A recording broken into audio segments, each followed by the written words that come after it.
বন্ধুরা, তোমাদেরকে একটা গল্প শোনাই, চলো। একটা ছিল শেয়াল, সে থাকতো একটা জঙ্গলে। তার খুব খিদে পেয়েছিল, সে শিকার অনেক খুঁজেও পেল না। সে তারপর একটা আঙুর গাছ দেখতে পেলো, যেতে যেতে দেখলো ওখানে কিছু আঙুরের থোকা আছে, ঝুলছে। আর সেগুলো ভাবলো যে এগুলো খেয়েই আমার পেট ভরাই বরং।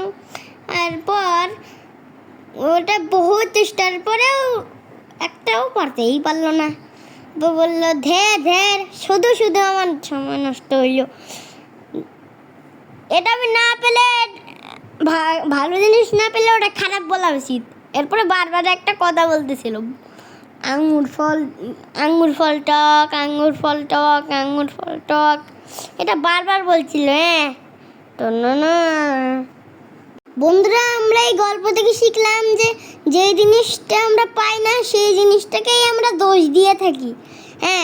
ঠিক আছে, তাহলে লাইক আর সাবস্ক্রাইব করো, বাই।